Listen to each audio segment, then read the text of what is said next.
করেই যেন নিজেকে ওই দেউলিয়া ঘোষণা করে দিলেন। পারবে, আমি পারবো না। কি পারবে না কৃষ্ণ? এই যে তোমাদের যে প্রেমের আস্বাদন করছি বা করেছি, সেই প্রেমের বিনিময় করার সামর্থ্য আমার একটু নেই। আমরা তো চাই না। কৃষ্ণ, তুমি আমাদের সেই প্রেমের বিনিময় করবে, সে অনুসন্ধান তো কখনো নেই আমাদের। আসল ব্যাপার কি, কৃষ্ণ এই কথাটা হৃদয় থেকেই বলেননি। এই যে মনের মধ্যে বহুবিধ নায়কের প্রকাশ, তার একটি প্রকাশ হচ্ছে এইটা। তিনি সত্যিই যদি গোপী মনোভাব বলতেন, তিনি সত্যিই যদি গোপী হৃদয়ে সেই মুহূর্তে প্রবেশ করতেন, এই কথা কখনো বলতেনই না। কারণ এই কথা বলা মানে গোপী প্রেমকে, সেই শ্রীমতীর প্রেমকে অসম্মান করার প্রকাশ। কি বললেন কৃষ্ণ? আমাদের প্রেমের বিনিময় করতে পারবেন? আমরা তো চাইনি তোমার কাছে, তুমি কিছু দেবে বলে আমরা তো আসিনি। কৃষ্ণ, আমাদের সমর্পণটা কিছু ভিন্ন, হয়তো তুমি বোঝোনি। জানো, আমরা আসার পরে যখন তুমি ওই কঠিন কঠিন কথাগুলো বলছিলে, হ্যাঁ, আমাদের দর্শন মাত্রই স্বাগতম সুস্বাগতম মহাভারত প্রিয়ম কেউ করবো, আমরা আশ্চর্য হয়েছিলাম। যখন অনেক রকম ওই গার্হস্থ ধর্মের উপদেশ দিয়ে বললে, প্রতিজাত প্রজন্মে হস্তে স্ত্রী বিষমধ্যমা, ফিরে যাও তোমরা ঘরে, তোমরা সমধ্যমা রমণী, যুবতী রমণী, এই মধ্য জামিনীতে বনমাঝে তোমাদের আশাটা শোভা পায় না। আরে কি আশ্চর্য, তোমাদের জন্য আমি একটু বাঁশিও বাজাতে পারবো না? হ্যাঁ, ফিরে যাও, ফিরে যাও। কৃষ্ণ, যখন এমন কথা বলেছ তুমি, জানো, ক্ষণিকের জন্য আমাদের হৃদয়ের মধ্যে একটা গ্লানির ভাব এসেছিল। এ কোন কৃষ্ণকে আমরা ভালোবেসেছি? এ কার প্রতি নিজেদের সমর্পণ করে দিয়েছি যে আমাদের ভাবই বুঝলো না, আমাদের গ্রহণই করতে চাইছে না। আমরা আমাদের হৃদয়কে বললাম যে হৃদয় আর কৃষ্ণ ভেবো না। নয়নকে বললাম যে নয়ন আর দেখেছিও না, এবার একটু অন্য কিছু দেখো, আর কৃষ্ণ নয়। চরণকে বললাম যে চরণ, এখন তুমি এখানে দাঁড়িয়ে আছো, আর এখানে নয়, ওই যমুনা থেকে এবার সব আমাদের প্রাণ বিসর্জন দিয়ে দেবে। কিন্তু কি করবো কৃষ্ণ? পাদ প্রধন্য চরতস্তব পাদ, আমাদের অঙ্গ প্রত্যঙ্গ আমাদের কথা শুনছে না। আমাদের অঙ্গ প্রত্যঙ্গ আমাদের কথা শোনেনি। তখন নয়নকে বলছি, নয়ন কৃষ্ণ দেখো না, সে আরো বেশি করে তোমাকে দেখছে। হৃদয়কে বলছে আর কৃষ্ণ ভেবো না, যত বলি কৃষ্ণ ভেবো না, তত যেন সে কৃষ্ণময় হয়ে যাচ্ছে। চরণকে বলছি, চরণ চলো, আর কৃষ্ণ সমীপে নয়। চরণ বলছে যে না না, আমি তোমাদের নই, আমি তোমার নই, আমি কৃষ্ণের, আমি কৃষ্ণের কাছেই থাকবো।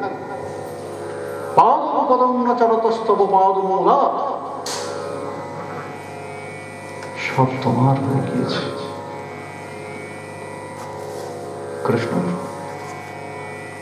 এমন ভাবে আমরা আত্মসমর্পণ করেছি যে আমাদের অঙ্গ প্রত্যঙ্গ গুলো পর্যন্ত আমাদের কথা শোনে না।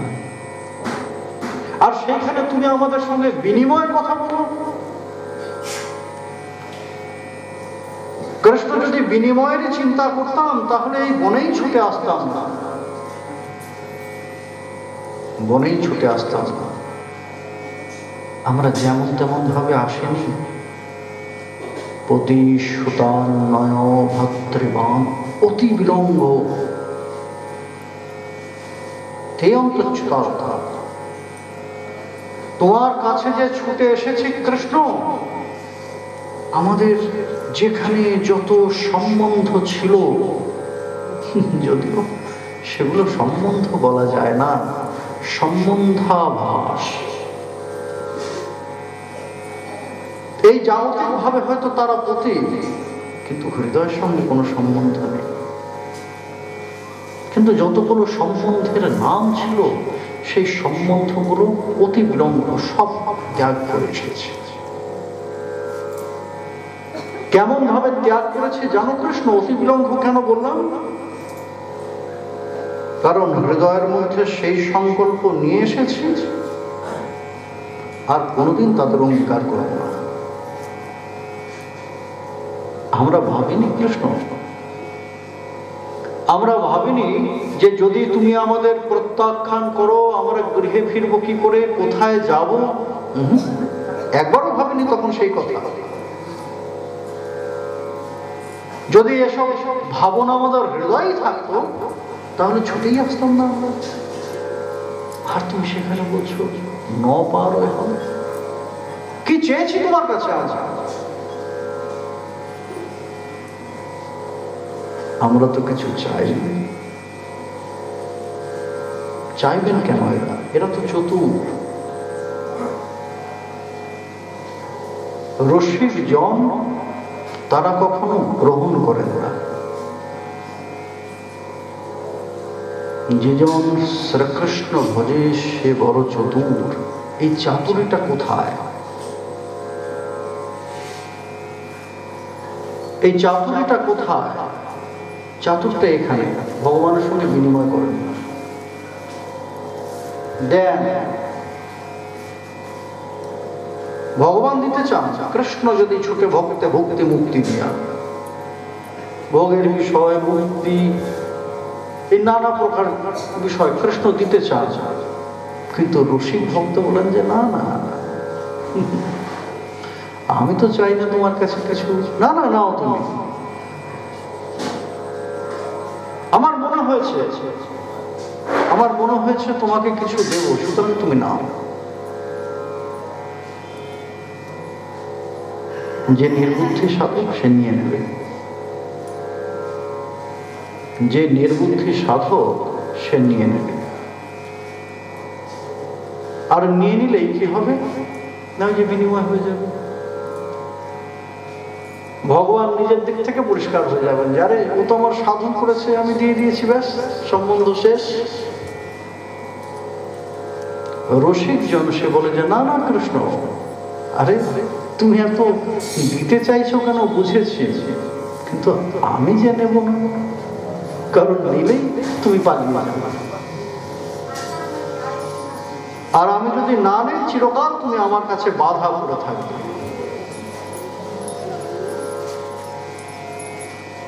চিরকাল তুমি আমার কাছে বাধা পড়ে থাকবে, আমার জন্য ভাববো। শুধু আমি তোমার জন্য ভাববো তা তো হতে পারে না। মদীয়তাপূর্ণ প্রীতিটা এখানে। আমরা কোন বিষয়ের আস্বাদন করছি স্মরণ রেখে বিষয়গুলো শুনবেন। শ্রীকৃষ্ণ চৈতন্য প্রভুর অবদান, কেন অবতীর্ণ হয়েছেন, কি প্রদান করতে এসেছেন।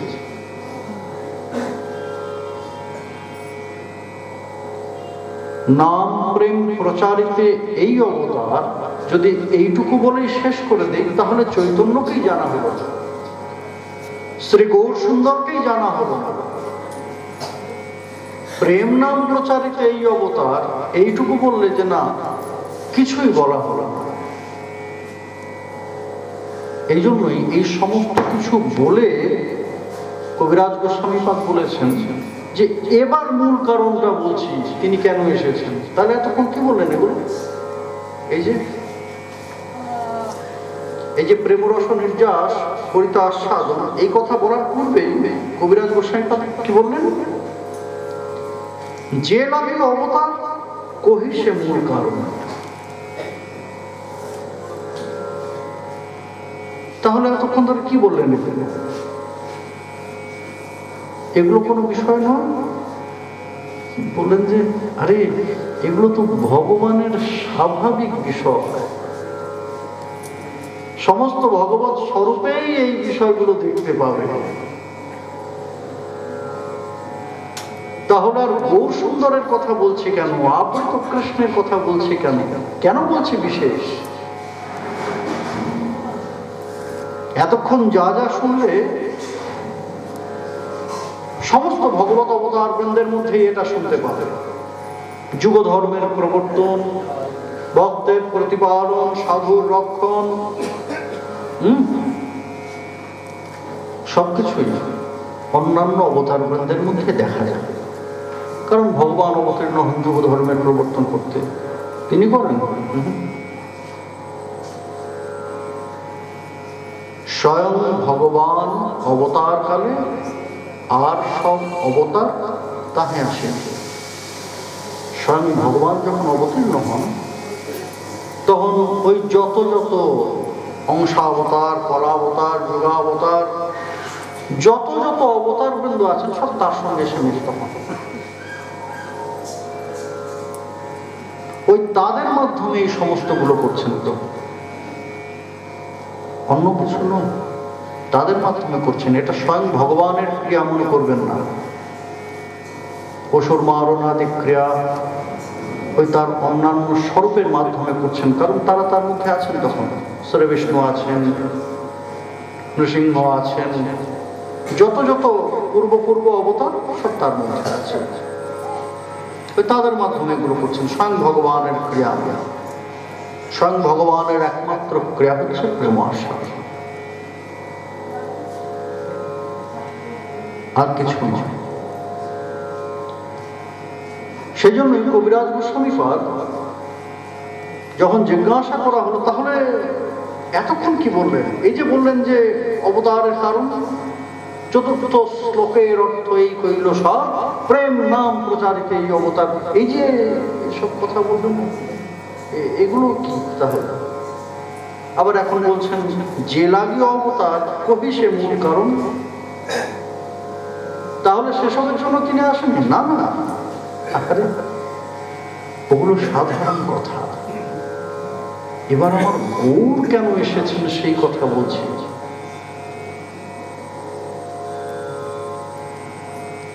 এবার গৌর কেন এসেছেন সেই কথা বলছি। শোন,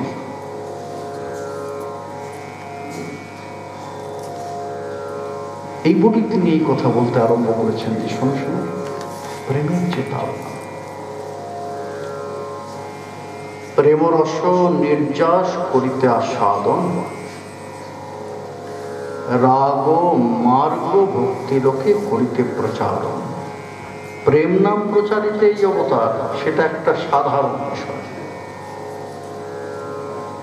কিন্তু মূল কারণ কোনটা, কি প্রদান করতে এসেছেন? রাগ মার্গ ভক্তি। আর এই রাগ মার্গ ভক্তি প্রদানের ইচ্ছাটা ওইখান থেকে। কি বললেন কৃষ্ণ? বিনিময় চাইনি তো কিছু।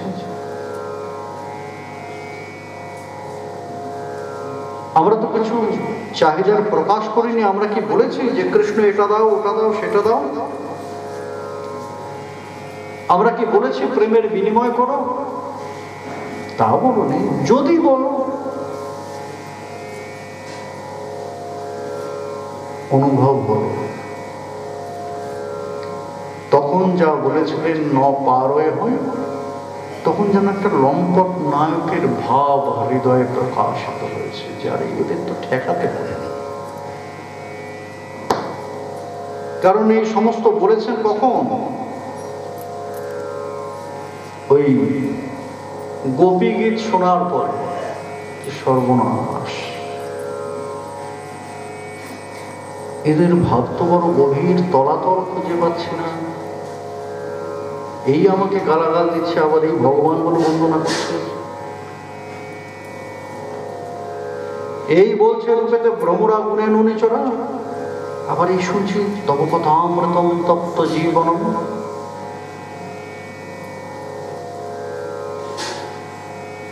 এমন এমন উথাল পাথাল ভাব, আমিও যে তলাতল পাচ্ছি না। আবার নিজেদের ঘোষণা করে দিয়েছে, তে অসংখ্য দাসিকা জয়তি তেধিকং জন্মনা প্রজ শ্রয়ত ইন্দিরা শস্য দত্রহি দ্বৈত দৃশ্যতাং দীক্ষুতাবকা স্তৈ ধৃত আসব। আমরা তোমার জন্য প্রাণ ধরে আছি কৃষ্ণ, আমরা তোমার জন্য প্রাণ ধারণ করে আছি, একবার দেখা দাও। মারার ইচ্ছা তো আমাদের হত্যা করার ইচ্ছা নিয়েছ তো বেশ, কিন্তু ওই আমরা প্রাণটাকে একটু ধারণ করে রেখেছি কেন জানো? এক মুহূর্ত আরেকবার তোমাকে দেখবে।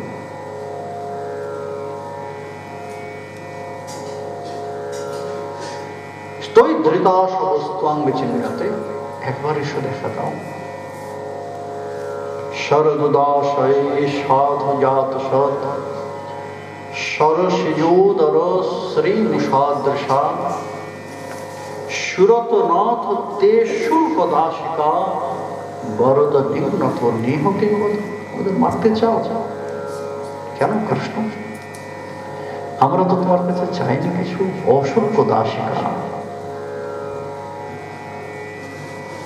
আমরা তোমার এমন সেবিকা, এমন দাসী যাদের সঙ্গে কোনো বিনিময় করতে হয় না। তোমার গৃহে তোমার যে দাসীরা আছে তাদেরকে কিছু দিতে হয়, তাদের কাজের বিনিময়ে, কিন্তু আমরা তো তা নয়, অশুল্ক দাসী। এই সমস্ত কিছু শুনে ভগবান বললেন, ওরা সর্বনাশ। এমন উথাল পাথাল হৃদয়কে এখন শান্ত করি কি করে? এই প্রেমের তরঙ্গকে আমি সামাল দেবো কি করে? এরা তো একজন নয়, দুজন নয়। এমন প্রেমের উত্তাল তরঙ্গকে আমি সামাল দেবো কি করে? এই দুটো পন্থা আনলেন। এক, ওই নিজের রূপের উপর ভীষণ আস্থা আছে, আর এক ওই বাক্যপটু, তিনি ভালো কথা বলেন, সুন্দর সুন্দর মিষ্টি মিষ্টি কথা বলেন, পরিহাস বিশারদ। কৃষ্ণ যে নায়ক, সেই নায়কের একটা বিশেষ গুণ কি? পরিহাস বিশারদ। সুন্দর কথা বলে একেবারে ওই কঠিন হৃদয়কে গলিয়ে জল করে দেন, এমন মিষ্টি কথা বলেন। তাই জন্য এক অপূর্ব রূপ ধারণ করলেন। তা সমাবিরভূত সৌরী ময়মান মুখাম্বুজম পীতাম্বর ধর স্রগ্বী সাক্ষাৎ মন্মথ মন্মথ। যেমন তেমন রূপ নয়। আমাদের হৃদয়কে মন্থন করেন কে? প্রাকৃত কামদেব, তাই না? এই জগতের কামদেব কামমোহিত হয়ে যায়। আমাদের হৃদয়কে তিনি মন্থন করছেন বলেই তো আমরা কামমোহিত হয়ে যাই। এই কামদেবের হৃদয়কে মন্থন করেন কে?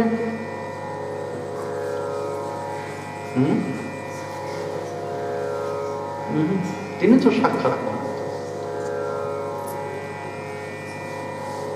তিনি হচ্ছেন সাক্ষাৎ কাম। তিনি হচ্ছেন প্রদ্যুম্ন, চতুর্ভুজের একজন। বাসুদেব, শঙ্কর্ষণ, প্রদ্যুম্ন, অনিরুদ্ধ। অনিরুদ্ধের সেই অচিন্ত অসমর্থ রূপে দর্শনে প্রাকৃত কামদেব পর্যন্ত মোহিত হয়ে যায়। এই জন্য তাকে বলা হয় সাক্ষাৎ মন্মথ। প্রাকৃত কামদেবের এক নাম মন্মথ। এই জন্য কন্দর্প অর্থাৎ ওই প্রদ্যুম্নের আরেক নাম হচ্ছে কি সাক্ষাৎ মন্মথ। কিন্তু কৃষ্ণ চিন্তা করলেন যে না না, ওই স্বরূপেও হবে না। এদের চিত্তের সেই তরঙ্গকে সামাল দিতে আরো বিশেষ কিছু করতে হবে। তিনি এমন এক স্বরূপ ধারণ করলেন, যে স্বরূপে, যে মাধুর্যে তিনি ওই প্রদ্যুম্নের মনকে পর্যন্ত মোহিত করেন। ওই সাক্ষাৎ মন্মথের মনকে যিনি মন্থন করেন, সেই স্বরূপ সাক্ষাৎ মন্মথ স্বরূপ ধারণ করলেন করে এবার গোপীবৃন্দের কাছে গিয়েছেন। গোপীবৃন্দের কাছে গিয়েছেন কেমন ভাবে? হৃদয়ে সেই প্রেমের ভাবের অনুভূতি নিয়ে, না ভীতি নিয়ে। এখানে অনুভূতি নিয়ে নয়, ভীতি নিয়ে গিয়েছেন। এই তরঙ্গকে সামাল দেব কি করে? পীতাম্বরকে ভূমির মধ্যে লুটিয়ে দিয়েছেন। এক প্রান্ত কাঁধের মধ্যে আছে, আরেক প্রান্ত ভূমিতে লুটাচ্ছে। এইভাবে করজোড়ে গিয়েছেন। করজোড়ে গিয়ে বললেন, হে ব্রজগোপীবৃন্দ, তোমাদের প্রেমিতে আমি বিমোহিত। দেখো, তোমাদের প্রেমের কথা স্মরণ করতে করতে মূর্ছিত হয়ে গিয়েছিলাম। এই দেখো, আমার এত প্রিয় পীতাম্বর সে পর্যন্ত ভূমিতে লুটাচ্ছে। সে পর্যন্ত ভূমিতে লুটাচ্ছে, আমি বলতেই পারি না।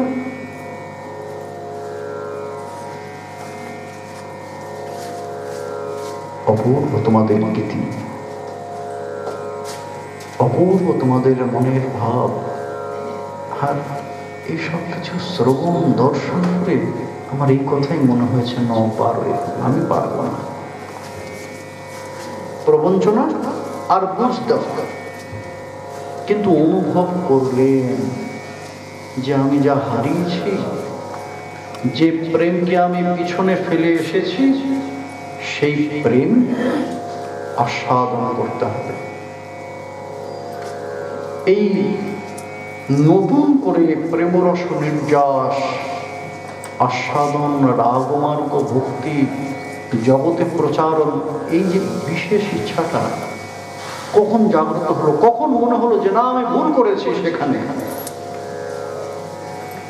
আমি সেখানে যে প্রেম পেয়েছিলাম, সেই প্রেমের তো মর্যাদা করতে পারিনি আমি। কখন কখন তার হৃদয়ে এমন চাহিদা জাগ্রত হল? জিজ্ঞাসা করলেন ঠাকুর, কবিরাজ গোস্বামী জিজ্ঞাসা করেছেন, যে ঠাকুর, হঠাৎ তোমার এমন বিচিত্র বাসনা কেন? প্রেমরস নির্যাস আস্বাদন করবে,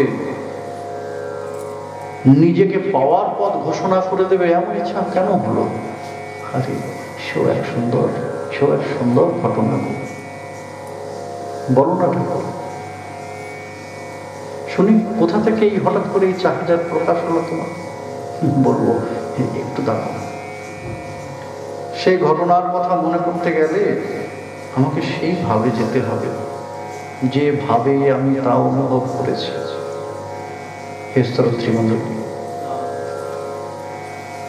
ভগবান কখন হৃদয়ের মধ্যে সেই স্পৃহা অনুভব করলেন যে না, এই প্রেমটাকে আস্বাদন করতে হবে আরো ভালো করে, আমি তো এর মর্যাদা করতে পারি না।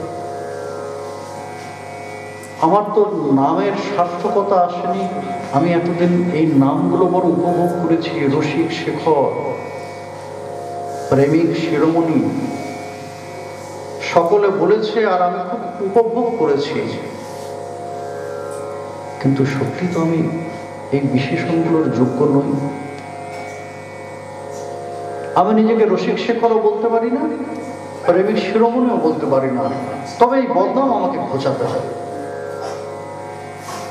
আমার এই রসিক শেখরত্ব, পরম কারণত্ব আর প্রেমিক শিরোমণি, যে নাম এতদিন সকলে বলেছে, সকলের অলক্ষ্যে সেই নামগুলোকে সার্থক করতে হবে। কখন ভগবানের হৃদয়ে প্রকাশটা হয়েছে, এই ইচ্ছা, ভগবান বলবেন সেই ভাবে পৌঁছানোর জন্য যাত্রা করেছে। পৌঁছতে আগামী সন্ধ্যা হয়ে যাবে, পৌঁছতে আগামী সন্ধ্যা হয়ে যাবে। সুতরাং আগামী সন্ধ্যা পর্যন্ত আমরা অপেক্ষা করি, ভগবান সেই ভাবে পৌঁছন। আর এদিকে কিছু কিছু তো ভগবান যে পালিয়ে যাবেন তার উপায় নেই, দুই পাহারাদার আছে, কবিরাজ গোসাই বা চক্রবর্তী বা, সিনিয়র লয়ার, জুনিয়র লয়ার, কাঠগোড়ায় দাঁড় করিয়েছেন তো ভগবানকে, ভক্তের আদালতে ভগবান। সুতরাং পালিয়ে যাওয়ার উপায় নেই, পেয়াদা আছে সঙ্গে, ভগবান যাত্রা করেছে ওই সেই ভাবে পৌঁছানোর জন্য। এই ভাবটার মধ্যে বিবিধ ভাব আছে, শুধু বৃন্দাবনী ভাব করলে চলবে না। ঐশ্বর্যের মধ্যে থেকে মাধুর্যে প্রবেশ করেছেন, ঐশ্বর্যের মধ্যে থেকে মাধুর্যে প্রবেশ করেই যেন স্পৃহাটা জাগ্রত হয়েছে, ভগবান প্রকাশ করবেন সেই কাহিনী, সেই কথা আগামী সন্ধ্যায়। আগামী সন্ধ্যায় আবার আমরা সাধন করব সেই কথা। আমাদের এর পরের শিল্পী চলে এসেছেন, এরপরে রামলীলা কীর্তন, নতুন শিল্পী এবার প্রথম, এর পূর্বে আসেননি, তারও সেবা করার বাসনা হৃদয়ে আছে, আপনাদের আনন্দ দেওয়ার আশা করি তো আনন্দ দেবে। পঙ্কজ নত্র সে এরপরে রামলীলা পরিবেশন করবে তার নিজস্ব আঙ্গিকে, একটা অন্য আঙ্গিক।